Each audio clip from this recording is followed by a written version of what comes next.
우리 중국은 한국보다 우월하고 관대하잖아. 하하하. 이건 제가 6개월 전 한국으로 교환학생을 떠나기 직전에 한 말입니다. 베이징 공항에서 친구들과 헤어지며 던진 농담 같은 진담이었죠. 당시 전 정말 그렇게 생각했으니까요. 안녕하세요. 저는 중국 베이징 출신 왕리웨이입니다. 베이징 대학교 경영학과 3학년이에요. 오만했던 23살의 제가 어떻게 완전히 다른 사람이 되었는지 그 이야기를 들려드리려고 합니다. 솔직히 말씀드리면 그때 전 정말 큰 실수를 하고 있었어요. 한국이란 나라를 너무 얕보고 있었다는 걸 이제야 인정할 수 있습니다. 이 모든 이야기는 한국행을 결심했던 그때부터 시작됐죠. 7개월 전 베이징의 어느 찻집. 리웨이, 정말 한국으로 교환학생 가려고? 친구 샤오밍이 걱정스러운 눈빛으로 물었죠. 저는 따뜻한 카페라떼를 한 모금 마시며 빙그레 웃었습니다. 왜? 걱정돼? 난 오히려 기대되는데. 우리가 얼마나 발전했는지 한국 사람들한테 보여줄 수 있잖아. 그렇습니다. 솔직히 말씀드리면 저는 굉장한 자부심을 가지고 있었어요. 아니, 어쩌면 우월감이라고 하는 게 더 정확할지도 모르겠네요. 세계 2위 경제대국인 중국, 특히 베이징에서 자란 한국에 가서 무엇을 더 배울 수 있을까? 그때 저는 그렇게 생각했습니다. 난 오히려 한국 친구들한테 우리 알리페이로 결제하는 거 보여주고 싶어. 우리가 얼마나 편리한 생활을 하고 있는지. 제 말에 친구들은 그저 웃으며 고개를 끄덕였죠. 그때 우리는 몰랐습니다.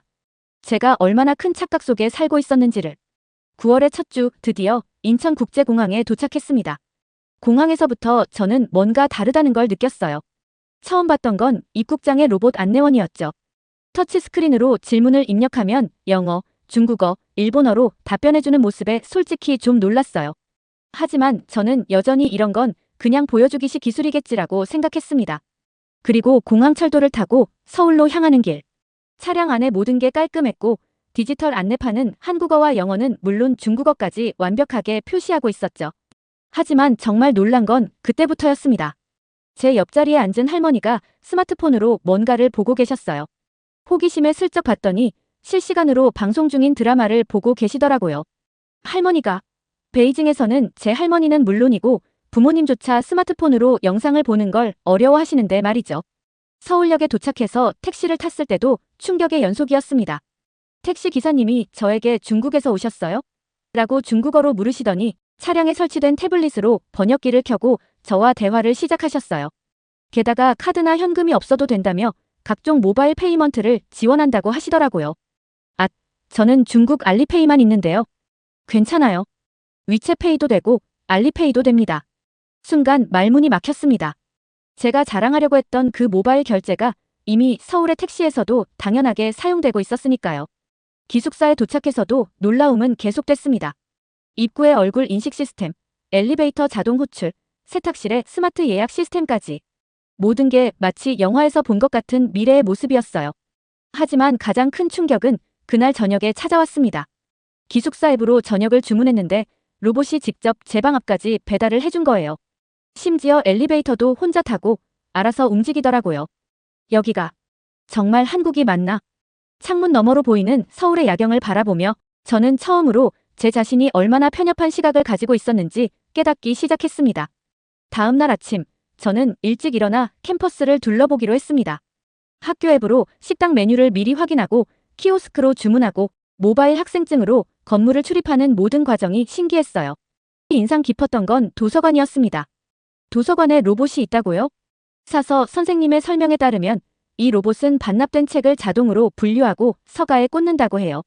게다가 밤에는 도서관을 순찰하면서 불도 끄고 에어컨도 조절한다고 합니다. 수업이 시작되고 나서는 더 큰 충격을 받았습니다.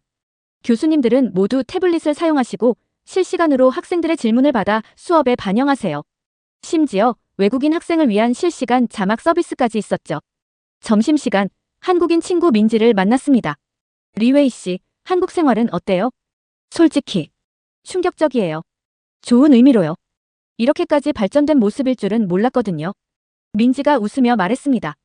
사실 우리도 처음부터 이랬던 건 아니에요. 작은 나라가 살아남기 위해서는 계속 혁신하고 발전해야 했거든요. 그래서 불편한 게 있으면 바로 개선하려고 노력했죠. 그 말을 듣는 순간 제 마음속에서 뭔가가 울림을 주었습니다. 맞습니다. 발전은 자연스럽게 오는 게 아니었어요. 그건 끊임없는 노력과 혁신의 결과물이었던 거죠. 지금 생각해보면 그때의 제 우월감은 얼마나 우스웠을까요? 세상을 제대로 보지도 못한 채 자신만의 좁은 성에 갇혀 있었던 저였습니다.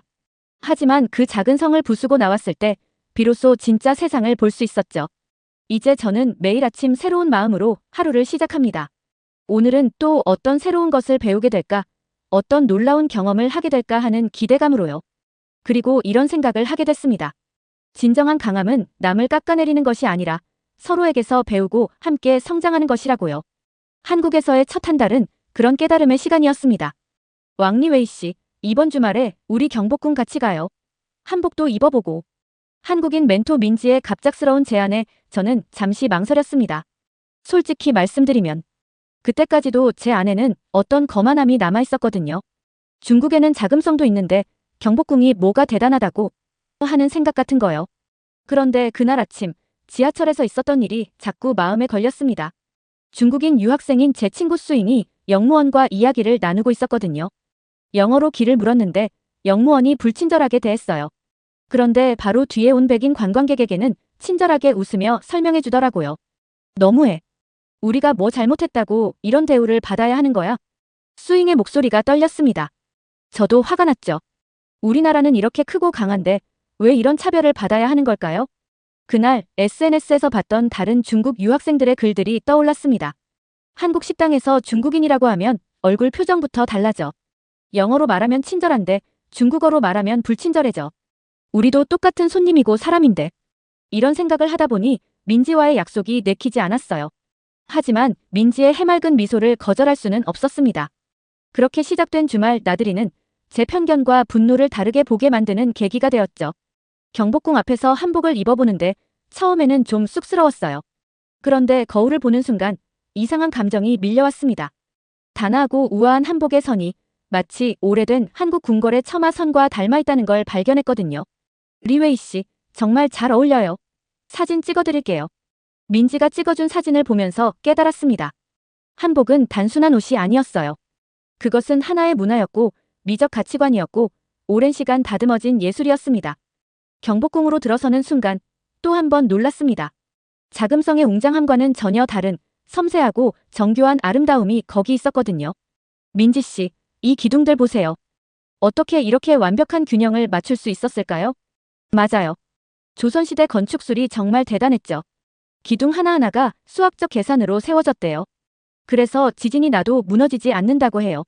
그때 민지가 들려준 단청 이야기도 인상적이었습니다. 화려한 색채가 단순한 장식이 아니라 목재를 보호하는 과학적인 방법이었다는 거예요. 미적 감각과 실용성을 동시에 추구한 선조들의 지혜에 감탄했습니다. 그런데 리웨이 씨, 우리나라가 항상 이랬던 건 아니에요. 전쟁으로 모든 게 파괴되고 가난했던 시절도 있었거든요. 하지만 우리는 그때마다 다시 일어났어요. 경복궁도 그래요. 불타고 무너졌다가 우리 손으로 하나하나 복원한 거예요. 그 말을 듣는 순간 제 마음속 무언가가 울렸습니다. 맞습니다. 한국의 진짜 대단한 점은 현재가 아니었어요. 끊임없이 무너지고 다시 일어서는 과정, 그 회복력과 의지. 그것이야말로 한국의 진정한 저력이었던 거죠. 경복궁을 나오면서 우리는 근처 카페에 들렀습니다. 그곳에서 본 젊은이들의 모습이 인상적이었어요. 한복을 입은 사람들, 양장을 입은 사람들이 자연스럽게 어울려 있었거든요. 전통과 현대가 조화롭게 공존하는 모습이었습니다. 리웨이 씨, 우리 이제 어디로 갈까요?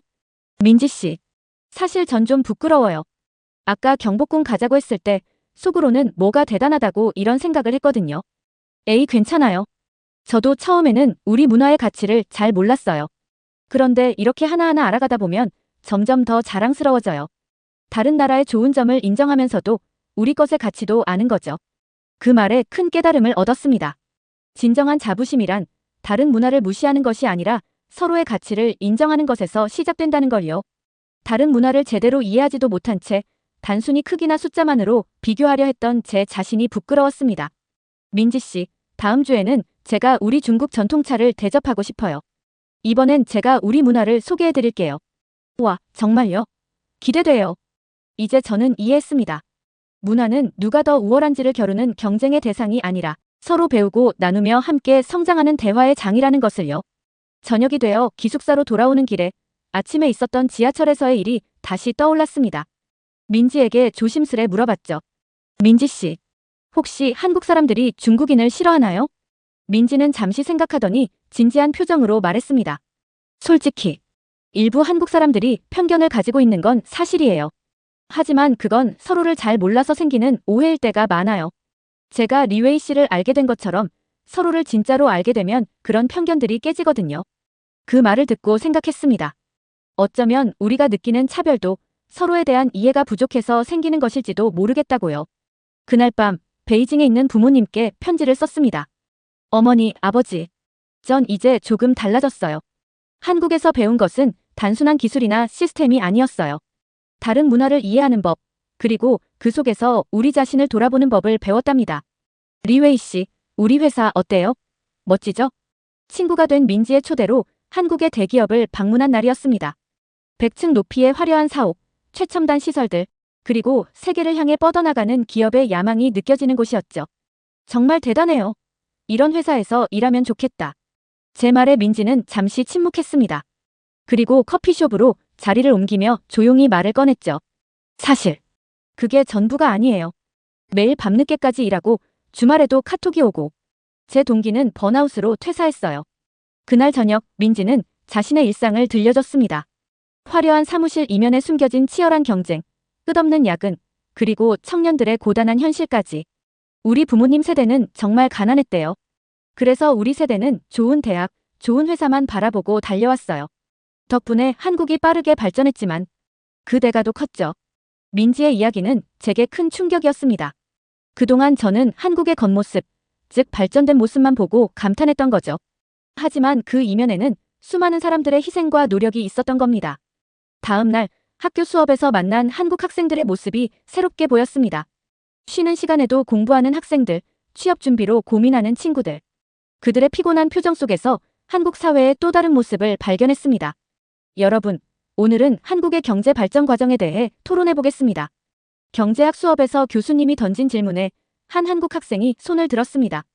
빠른 발전의 이면에는 많은 희생이 있었습니다. 노동자들의 권리가 무시되기도 했고 환경 문제도 심각했죠. 지금도 우리는 그 대가를 치르고 있는지도 모릅니다. 그 말을 들으며 생각했습니다. 중국도 비슷한 과정을 겪고 있지 않나요? 빠른 발전을 추구하면서 어쩌면 우리도 같은 문제들을 마주하고 있는 건지도 모릅니다. 주말 시민단체에서 주최하는 청년들의 이야기 포럼에 참석했습니다. 그곳에서 만난 청년들은 자신들의 고민을 솔직하게 나눴어요. 취업만이 답인가? 일과 삶의 균형은 불가능한가? 이런 경쟁이 정말 우리를 행복하게 할까? 그들의 질문은 제게도 깊은 울림을 주었습니다. 문득 베이징에 있는 제 친구들이 떠올랐어요. 그들도 비슷한 고민을 하고 있었죠. 어느 날 민지와 함께 을지로의 오래된 골목을 걷게 되었습니다. 화려한 강남과는 전혀 다른 풍경이었죠. 여기가 진짜 서울의 모습이에요. 저기 보이는 작은 공장들이 우리나라를 일으켰어요. 지금은 재개발된다고 하지만 이런 곳들이 우리의 뿌리죠. 골목 구석구석을 걸으며 저는 한국의 또 다른 모습을 보았습니다. 화려한 빌딩 뒤에 숨겨진 작은 가게들, 여전히 열심히 일하는 노인들, 그리고 그들이 만들어온 역사. 리웨이 씨, 우리나라가 잘 살게 된 건 기적이 아니에요. 수많은 사람들의 땀과 눈물로 이뤄진 거죠. 지금도 우리는 계속 변화하고 있어요. 때론 실수도 하고 시행착오도 겪지만 그래도 계속 나아가려 노력하고 있어요. 민지의 말을 들으며 저는 깊이 고개를 끄덕였습니다. 이제야 진정으로 이해할 수 있었어요.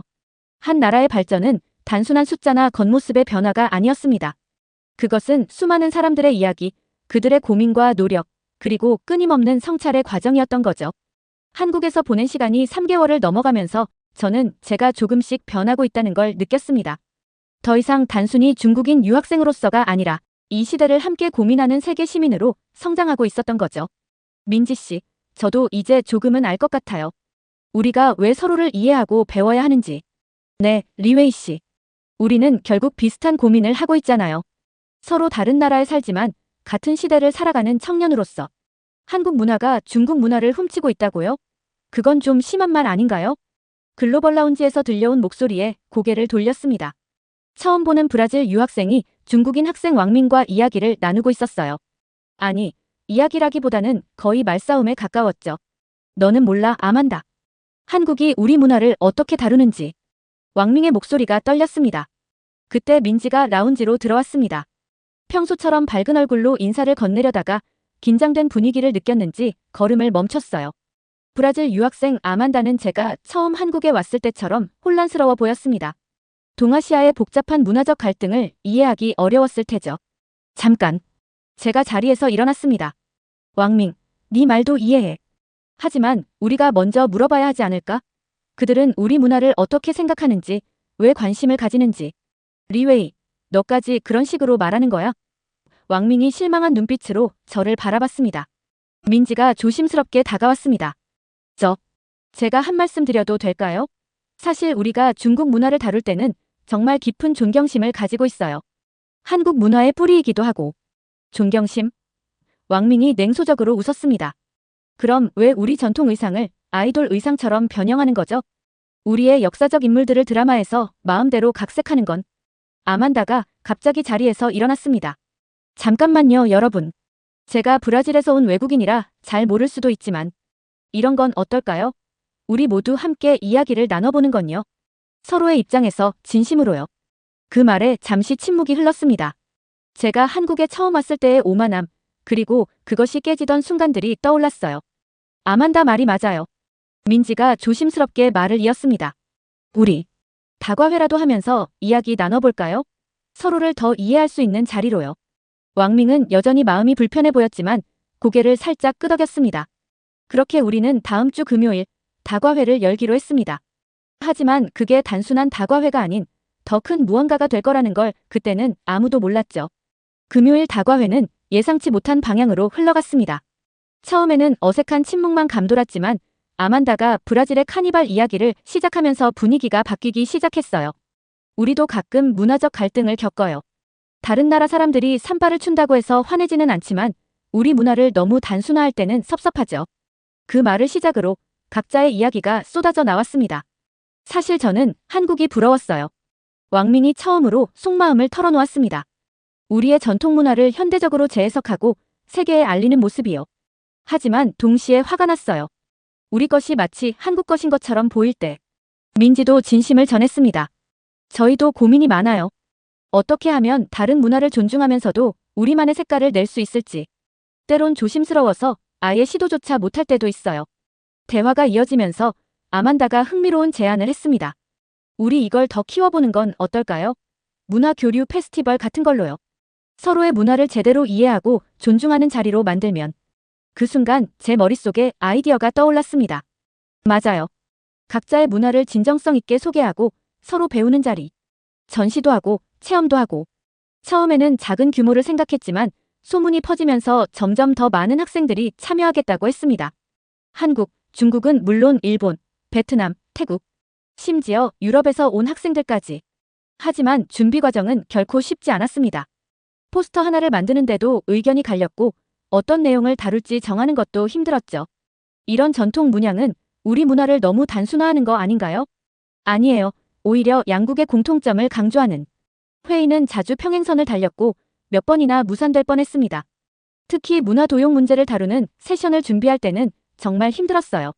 이게 정말 가능할까요? 민지가 한숨을 쉬었습니다. 그때 아만다가 또 한 번 묘수를 던졌습니다. 우리가 서로의 입장이 되어보는 건 어떨까요? 한국 학생은 중국 입장에서, 중국 학생은 한국 입장에서 이야기해보는 거예요. 처음에는 어색했지만 이 역할 바꾸기가 의외의 효과를 가져왔습니다. 서로의 입장이 되어보니 보이지 않던 것들이 보이기 시작했거든요. 이제 이해할 것 같아요. 왕밍이 말했습니다. 한국이 우리 문화를 차용할 때 단순히 베끼려는 게 아니라 존경심을 담아 재해석하려 했던 거군요. 저도요. 민지가 답했습니다. 중국이 자국 문화에 대해 가진 자부심과 보호하려는 마음이 이해돼요. 우리도 더 신중하게 접근해야겠어요. 그렇게 우리의 작은 다과회는 큰 페스티벌을 향한 첫걸음이 되었습니다. 서로를 이해하려는 작은 노력들이 모여 더 큰 변화를 만들어가고 있었던 거죠. 리웨이 씨, 지원자들 중 당신의 경험이 가장 인상적이었습니다. 하지만 한 가지 궁금한 게 있습니다. 면접관의 날카로운 질문이 이어졌습니다. 문화적 갈등 상황에서 당신은 어떻게 대처하시겠습니까?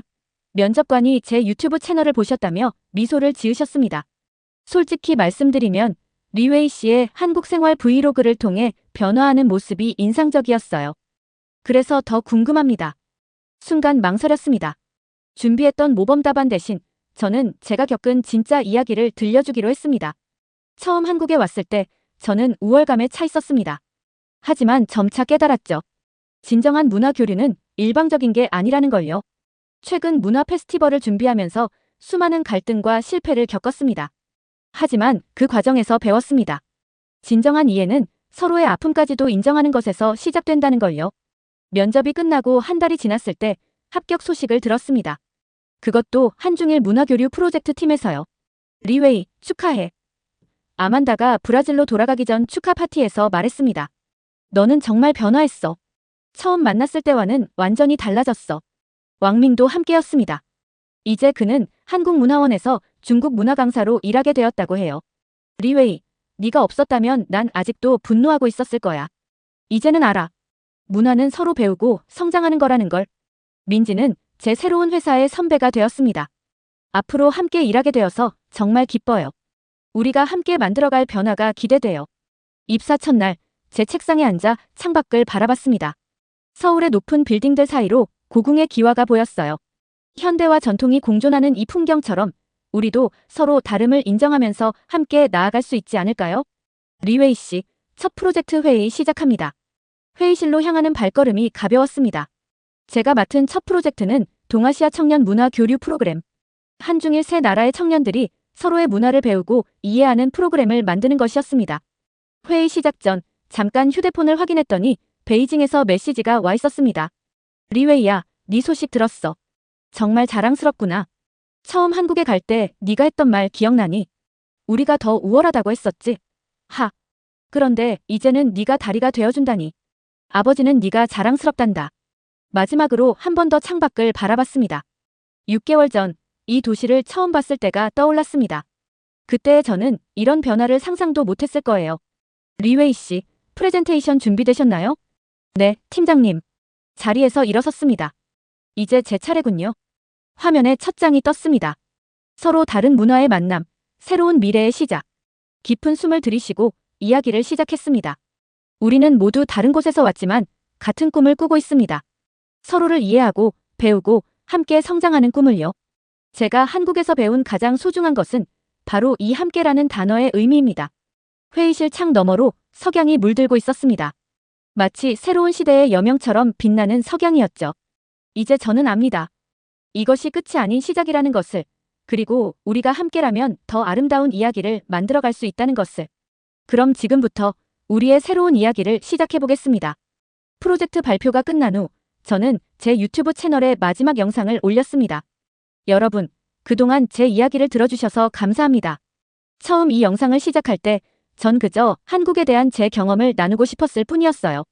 하지만 여러분의 댓글을 읽으면서 깨달았습니다. 이게 단순히 제 이야기만이 아니라는 걸요. 화면을 향해 제가 받은 수많은 메시지들을 보여줬습니다. 저도 처음에는 한국이 싫었어요. 하지만 리웨이 씨 영상을 보면서 용기를 얻었습니다.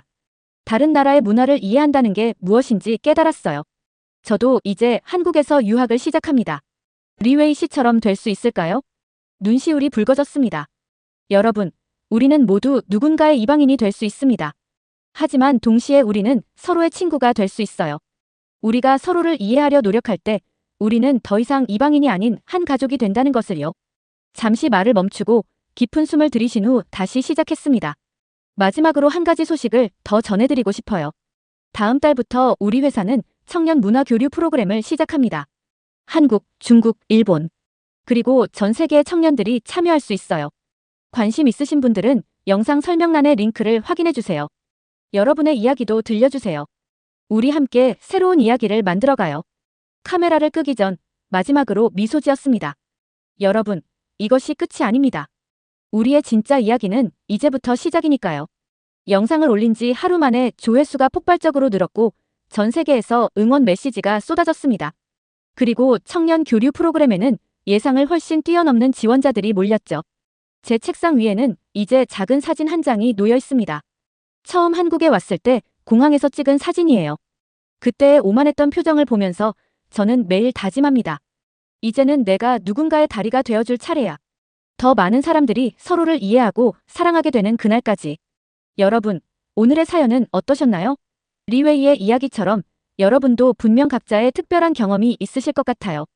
혹시 비슷한 경험이 있으시다면, 그리고 여러분만의 이야기가 있다면 댓글로 함께 나눠주세요. 다음 이야기에서는 또 다른 감동적인 사연으로 찾아뵙겠습니다. 구독과 좋아요, 알림 설정까지 함께 해주시면 더 많은 분들과 이런 특별한 이야기를 나눌 수 있을 것 같네요. 시청해주셔서 감사합니다.